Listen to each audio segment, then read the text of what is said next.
dando la bienvenida al doctor Francisco Milanés de Brasil, postdoctor en Ciencias de la Salud, arquitecto y urbanista, biólogo, director científico y técnico de la AGAPAN, fue expositor en Río 92 y Copenhague 95. Posee formación en licenciaturas en Ciencias Biológicas, Arquitectura y Urbanismo. Fue propositor y coordinador del Plan del Río Grande do Sul sustentable en el gobierno del Estado del Río Grande do Sul, donde actuó en la producción sobre la producción de alimentos orgánicos y las propuestas de mejora en los alimentos industriales. Hizo parte en los Estados Unidos como palestrante en la Cúpula Social de la ONU, siendo uno de los pioneros brasileños en la cuestión ambiental y el ecodesarrollo.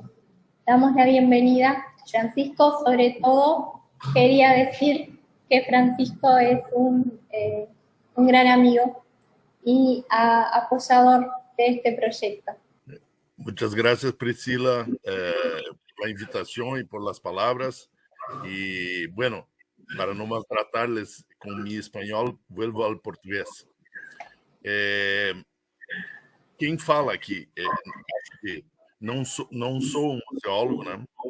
E estou muito orgulhoso de estar participando do Dia Mundial dos Museus, mas quem fala aqui é alguém que trabalhou toda uma vida com educação ambiental, com planejamento de desenvolvimento sustentável e com saúde. Então, esse é o lugar de minha fala. Em primeiro lugar, o Conselho Mundial de Museus diz que é muito importante o museu para o desenvolvimento da sociedade, e eu concordo. E essas novas visões de museu trazem a cidadania, respeito à diversidade cultural, e aqui eu chamo a atenção porque diversidade cultural é, na verdade, uma expressão muito grande do meio ambiente, já que o meio ambiente é o lugar onde se desenvolveram as culturas. E as culturas, na verdade, só fazem sentido dentro do seu meio ambiente. Quando deslocadas, a maioria das vezes perdem seu sentido. E melhora da qualidade de vida. Bom, aí nós chegamos, já que nosso tema aqui é saúde ambiental, né? Eu entendo que o museu é um lugar especialmente desenhado para oferecer experiências planejadas, reproduzidas. Ou seja, eu tenho uma capacidade muito maior que uma sala de aula até, ou para planejar experiências para propiciar as pessoas, né? E, bom, a minha fala vai se compor de 3 pequenas etapas aqui, que a primeira delas são, na verdade, 3 trabalhos teóricos que eu tive a oportunidade de desenvolver. E na primeira delas eu gostaria de falar um pouquinho sobre noção complexa de saúde. Depois eu vou falar um pouco sobre um método para desenvolver a visão complexa nas pessoas. E, por último, vou falar de um desenvolvimento que tem tudo a ver com isso que nós estamos falando, que é saúde ambiental. Bom, em primeiro lugar, a noção complexa de saúde nada mais é do que olhar a saúde através do olhar complexo, diferente do olhar que hoje reina na saúde, que é um olhar cartesiano, né, linear, mecanicista. A visão complexa do paradigma da complexidade oferece muitas diferenças. Então, claro, o tempo aqui é pequeno, eu vou citar 3 coisas. Em primeiro lugar, a complexidade é a causalidade complexa, diferente da que nós estamos acostumados a aprender, que por exemplo, na saúde tal questão ambiental causa um desequilíbrio, uma doença na saúde, né? Ou tal questão alimentar causa uma modificação na saúde. Na visão que nós desenvolvemos, a saúde também modifica as questões ambientais. Ou seja, não é mais essa causalidade linear, Se tal alimento com agrotóxico causa um problema na saúde neurológica da pessoa, a falta de saúde neurológica muda a demanda por alimentos e, por consequência, muda o meio ambiente. Só para dar um exemplo interessante. Então, é um mundo que se muda, que se transforma mutuamente. Então, essa complexidade, nós achamos que para entender saúde ambiental, não há nenhuma dúvida que é necessário ter uma visão mais complexa da vida. Senão a gente vai sempre, isto aqui faz aquilo, e isso não funciona numa questão complexa como a saúde ambiental. Segundo lugar, a interdependência. A interdependência se deve muito ao fato de que a nossa espécie convive com as outras espécies, de cada ecossistema, obviamente, há milhões de anos, e se desenvolveu junto com eles. Então, todo o desenvolvimento da espécie humana depende totalmente das outras espécies. Nós não somos, na verdade, uma espécie à parte, como a categorização humana gosta de ver, mas nós somos uma expressão da vida que acabou se transformando na nossa espécie. Mas essa árvore da vida depende uma da outra. Nós não vivemos sem o ar dos outros, sem o alimento dos outros, sem o som dos outros, que nos faz bem, sem todo um convívio. E isso aí eu vou voltar a me referir, talvez, sobre a questão da depressão, que foi citada há pouco, que é um dos problemas da humanidade mais importante, e afeta, através dele, pois as doenças mudam o meio também, afeta a saúde ambiental. A depressão nada mais é do que uma desconexão. Nós começamos a nossa evolução, pelo menos urbana, nos separando da natureza, né? Antes nós já nos isolávamos em cavernas, etc., mas criando ambientes onde a natureza ficava fora dos ambientes humanos, dos ambientes artificiais. E depois disso, nós conseguimos esse processo, mais recentemente, vou simbolizar especialmente o século passado, separando nós de nós mesmos, não das outras espécies, mas nós de nós mesmos. O individualismo, a doença do individualismo, o aspecto doente do individualismo, nos separou dos outros. E a sociedade virou muito objetiva de trocas e a relação foi pressionada. E agora, neste século, nós estamos chegando à desconexão de nós mesmos, que leva à depressão, né? Desconectados de nós mesmos, nós estamos com dificuldade de sentir a si mesmos. E, bom, então daí a importância já colocada por outros e que eu reforço da questão da interdependência. E a diversidade, que é outra coisa, porque não existe interdependência sem diversidade. Porque o que é igual não depende, é igual, não existe igual. Nós dependemos dos outros seres humanos porque são diferentes de nós. Eles são interessantes porque são diversos. Nós aprendemos porque eles são diversos. Se eles fossem iguais, ninguém aprende com ninguém. E nós aprendemos com a natureza exatamente porque ela é diversa. Então, eu diria que não o respeito, que é o mínimo que se pede, mas a paixão pela diversidade, em todos os sentidos, é essencial para uma saúde ambiental. Nós precisamos entender que, mesmo que nós ignoremos a utilidade do mosquito, ele tem, e nós temos que ter a admiração e a humildade de saber que nós não entendemos bem as funções dele ainda, mas ele tem, porque ele coevoluiu e é irmão nosso da mesma forma que todos os outros seres vivos. Bom, depois, dando um salto, o método para ensinar uma visão complexa da realidade, ele nos traz algumas outras coisas. É um método que eu trabalhei nos últimos anos, alguns anos atrás. Ele é baseado na noção complexa de saúde, mas ele traz outras coisas. Uma delas é a alteridade. É um mundo onde a pessoa se desconecta dos outros, da sua espécie, ela vai perdendo cada vez mais a capacidade de se colocar no lugar dos outros.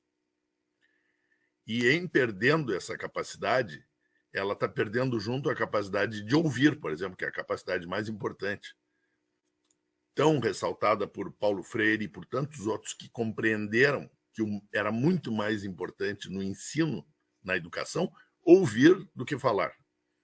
E isso é uma das coisas que está nos isolando como seres. Então, desenvolver a alteridade é uma essencialidade. A outra essencialidade que esse método que a gente propõe exige é a compaixão, que é mais do que um pertencimento, é uma alteridade em ação na medida em que ela ama de uma forma diferenciada todos os outros. E isso pode se estender aos outros seres vivos, deve se estender, na minha opinião. Por fim, que eu queria ressaltar aqui, porque infelizmente o tempo é curto, o diálogo. O diálogo, verdadeiro diálogo, ele precisa da capacidade de alteridade, precisa de ouvir mais do que falar, precisa, não é apenas ouvir, é refletir sobre o que ouve. O verdadeiro diálogo, o que se tem hoje em dia são objeções, né? As pessoas ouvem os outros e objetam. Não há diálogo, não há o processo dialético, porque o que eu emito não é uma nova tese, né, que seria antítese, é uma objeção. Objeção é botar problemas no que eu ouvi sem propor algo melhor. E só existe a evolução, a síntese, quando se propõe um outro caminho. Ouvi o que tu disseste, acho muito bom e proponho isto. Ops, isso é uma diferença. Então, o diálogo verdadeiro, o diálogo freiriano, o diálogo, é um diálogo de muita receptividade, muito acolhimento, de muito ouvido e pouca fala. Nesta linha, esse diálogo é o diálogo que pode nos levar a reflexões profundas, porque as trocas de informações que nós temos hoje, que não são diálogos, são trocas de informações, elas compõem informações desconectadas, que estão destruindo a saúde ambiental. Então vem uma pessoa e diz, não, tem que botar árvores aqui na cidade para melhorar e tal, e coloca árvores exóticas, árvores que vão até prejudicar as outras nativas, as árvores que são daquele local mesmo. Então, ou seja, são um monte de palpites, opiniões. Não há um processo de formação, que seria diálogo participativo com a sociedade, de formação de ideias mais requintadas, né, que podem nos levar a um novo degrau. Então, por isso, nós andamos assim na nossa sociedade.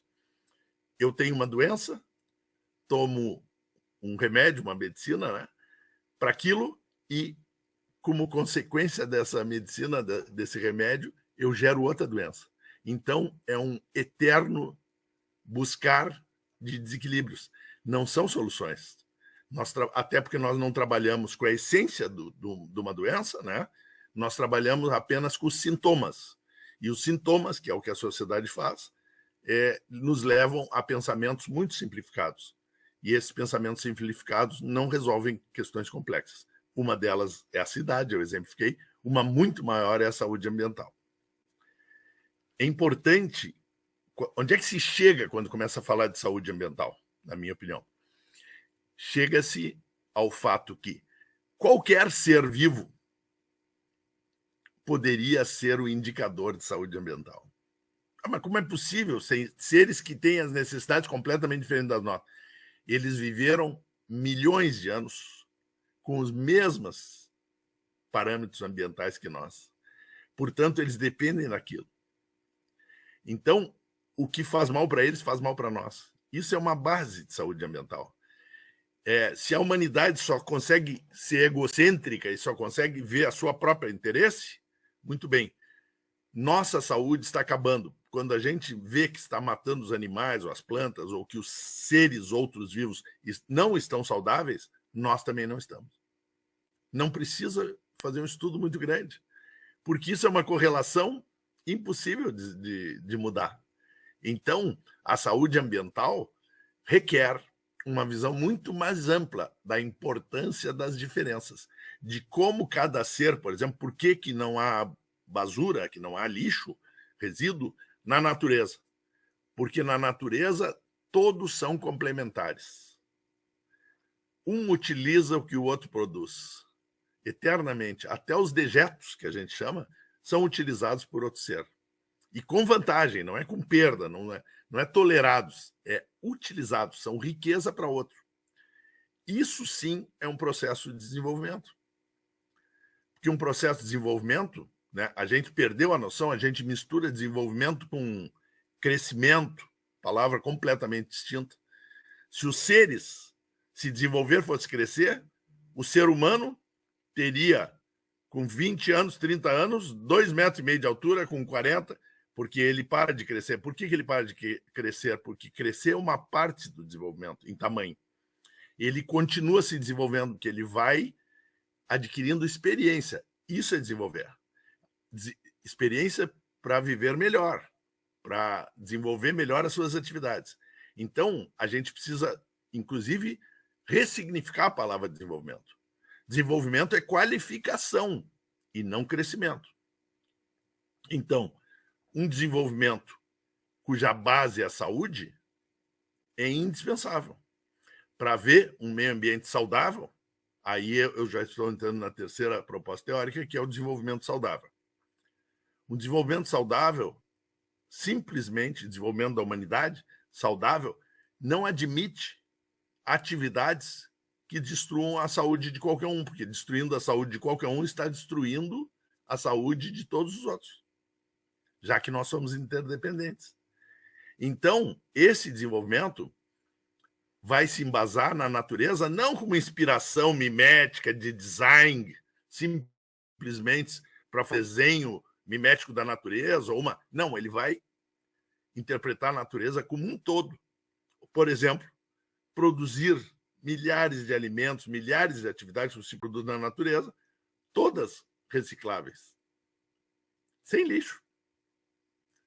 Isso é um desenvolvimento saudável. O resto tudo é uma bomba relógio, porque se eu não estou reciclando plenamente, né, reaproveitando plenamente as coisas do meu desenvolvimento, é uma questão de tempo que vai estourar, pois eu vou acumular, seja gastos, seja toxinas, seja coisas que tudo isso nós estamos matando os oceanos, que era a água do futuro, nós estamos destruindo a saúde humana em nível de toxicidade, depressão também é causada pela toxicidade. Aí vocês veem interessante, eu disse, mas tu disseste que a depressão é a desconexão.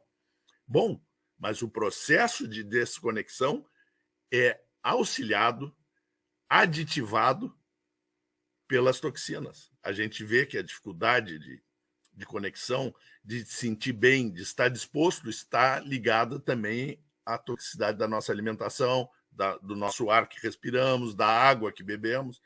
Então, isso eu digo, não é uma causa, isso é determinismo, né, antigo, é o processo linear mecanicista. Não é uma causa, são dezenas de causas que todas as vezes entram em ciclo vicioso, uma reforça a outra.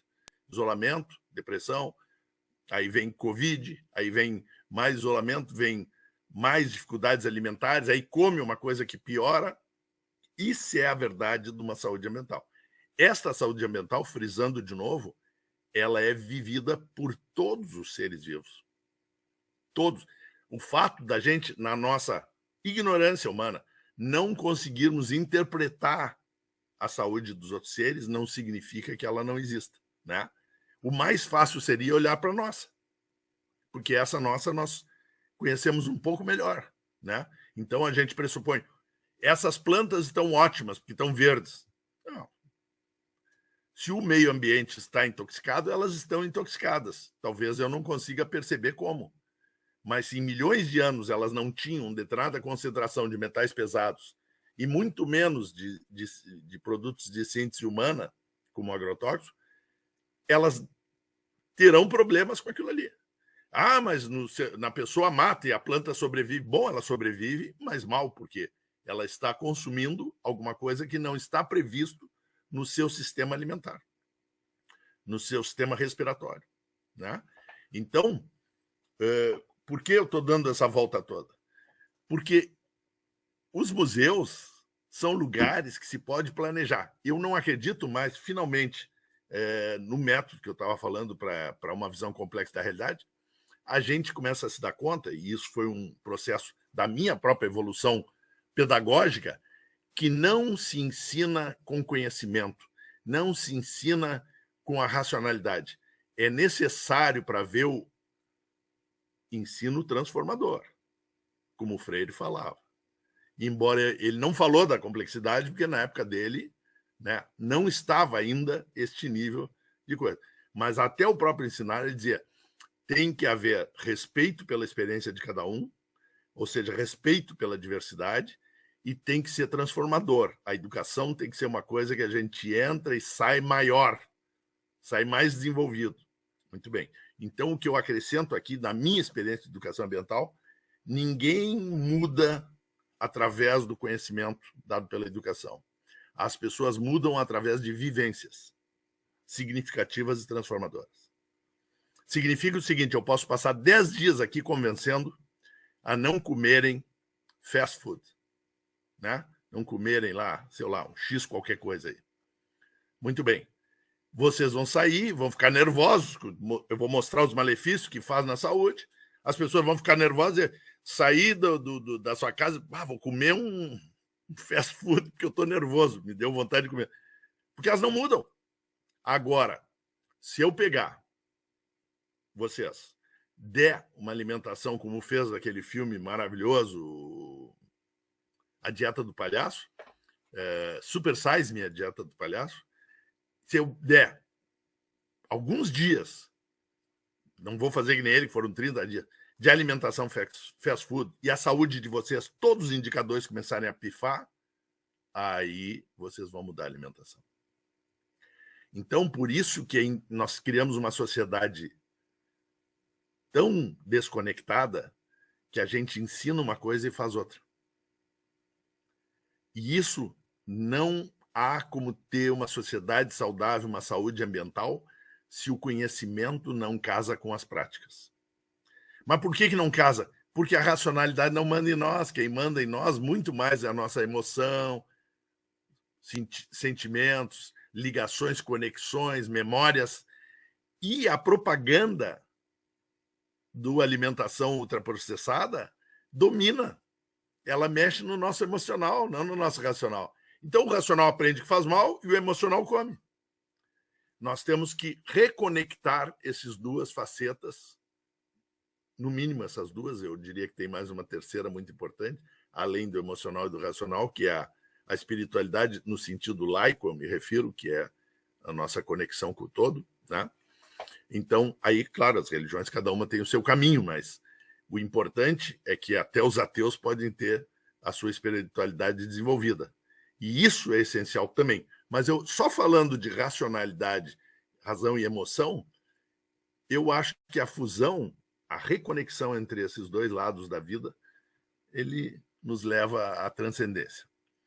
E então, o museu, como tem um espaço, esse espaço pode ser na rua, né? Pode ser museus abertos, pode ser, ele é um espaço planejado. Lá eu posso, por exemplo, eu vivi num curso de medicina antroposófica, uma especialização que eu fiz, uma experiência tão simples que talvez muitos conheçam, mas era uma experiência transformadora. O que era? Um grupo de pessoas que nem se conhecia bem, na rua, nós vendamos metade das pessoas. Vendamos, né, os olhos, e a outra metade, cada um pegou uma pessoa sem uma palavra, ou seja, quem estava sendo levado, cego, não sabia quem estava levando. E essa pessoa que lhe auxiliava levou a sentir textura de árvores, milhões de coisas, uma experiência absoluta, um lugar que tu viveu a vida inteira e que tu não conhecia nada, porque tu te dá conta, tirando a visão, que o lugar é outro e que tu tem milhões de sensações. E uma das mais importantes, talvez, seja confiar num desconhecido, que ele pode te levar a situações muito ruins, né? Confiar no desconhecido. E no final, depois, tu vai descobrir quem era a pessoa que estava te levando para essas experiências. é uma coisa bem simples, é um exemplo de alteridade, mas tu começa a entender muito mais sobre as pessoas que são cegas. Tu começa a entender muito mais sobre a capacidade de se colocar no lugar do outro, tu começa a entender muito mais sobre confiar em alguém desconhecido, né? O senso de humanidade, que é uma coisa que nós estamos perdendo. Então, esse exercício pode ser feito facilmente em qualquer lugar. Um museu pode oferecer vivências muito mais importantes, porque é um lugar que a gente planeja. Então, pode planejar em série vivências. Vivências que podem ser constantemente, eu concordo com a professora que antes colocou, tem que ser, o museu tem que ouvir, é o mais importante, porque aí, além de propiciar experiências importantes e boas, transformadoras, ele vai aprimorar cada vez mais, porque as pessoas vivem isso, saem cheios de ideias e contribuem. Essa é uma sociedade que pode chegar a uma saúde ambiental. O resto que nós estamos vivendo hoje são enganos. Daí porque a gente propôs o desenvolvimento saudável, que é esse o nome da nossa proposta teórica, já que o desenvolvimento sustentável ele é uma fachada. Desculpem dizer, não tem nada de errado em todos os objetivos da ONU, não tem nada de transformador. Tanto é que já passaram 3 séries de objetivos e o planeta continua entrando em colapso, piorando. Nós não estamos nem freando. Frear seria pouco, nós tínhamos que recuperar a nossa qualidade de vida, né? Que essa é a finalidade também do museu, na visão moderna, auxiliar a qualidade de vida. Muito bem, para auxiliar a qualidade de vida não basta parar de poluir, nós temos que descobrir uma nova forma de viver, da qual cada um de nós tem muitas ideias importantes para dar, todos nós, né? Não só os que tiveram mais oportunidade de estudo, mas todos têm. E esse mundo pode levar a uma saúde ambiental, a recuperação da saúde ambiental, que, na minha visão, como eu disse, é a saúde de todos, é o conjunto da saúde de todos os seres vivos. E se não for, não será. Não será saúde de ninguém. Se nós estamos 10 ou 20% mais doentes, todos os outros estão. A diferença é que a gente não tem nem a sensibilidade e o conhecimento para analisar a saúde dos outros seres. Mas a nossa, nós temos um pouquinho. E nem a nossa, hein? Porque alguns níveis de intoxicação levam à dificuldade de refletir sobre o próprio problema. Então, vocês veem que cilada, como espécie e como seres vivos, nós estamos nos metendo, chegando a um ponto que a gente não consegue nem refletir sobre o nosso problema. E aí é difícil de ter uma solução. Então, eu acho que os museus podem ser, e especialmente porque isso é divertido, isso é ócio, essa não é a educação tediosa e horrorosa que a gente inventou, mas é um lugar de divertimento, de onde tu sais mais apto a viver uma qualidade de vida melhor e ainda ajudar a sociedade a produzir essa qualidade de vida melhor. Então, o museu pode ser, com certeza, o lugar mais importante para fazer essa transformação da criação da saúde ambiental. Ele pode ser o lugar... Isso era o cronômetro, desculpem. Estou vendo que o meu tempo está acabando. Então, ele pode ser o lugar mais importante. Não existe mais importante, mas essencial. Por quê? Nós temos um grande problema na nossa sociedade. Se nós transformássemos a nossa educação, que é, digamos, pouco contribuir à qualidade de vida, só a não ser de uma forma muito indireta, é óbvio que ela é válida, mas poderia se aprender muitas das coisas que eu estou falando aqui na escola, né?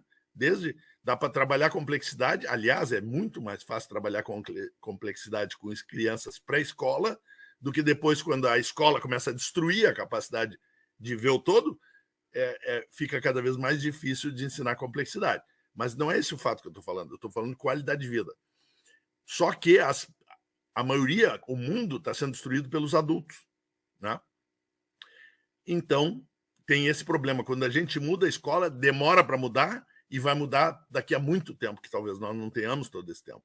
Nós temos que mudar os adultos. Então, o museu é um lugar que recebe todos. ele pode provocar transformações profundas em todas as idades, inclusive nas idades que estão dirigindo hoje o nosso destino, né?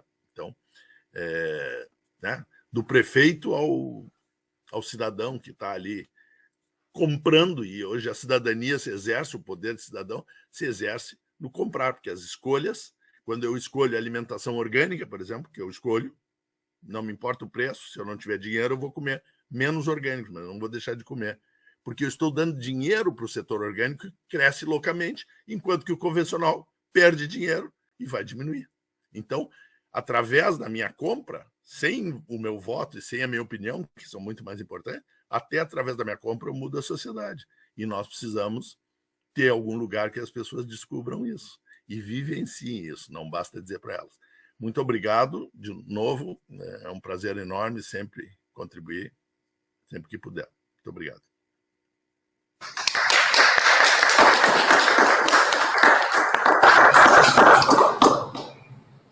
Muchas gracias, Francisco. Gracias por esa excelente noticia que nos hace plantearnos y darnos cuenta de esa responsabilidad que tenemos como actores de la sociedad civil, también del propio museo, ese rol, ese papel que cumple tan importante, que recibe a diario a tantos niños, a tantos estudiantes en esta frontera, particularmente porque vivimos en un lugar en donde existe un museo dedicado a lo patrimonial y es un museo compartido por ambas ciudades. Y hay un intercambio muy enriquecedor y cómo es importante darnos cuenta de esto y la responsabilidad que tenemos en nuestras manos. Muchas gracias por ese enfoque humanizado, ¿sí? Y que nos hace replantearnos varias acciones. Muchas gracias.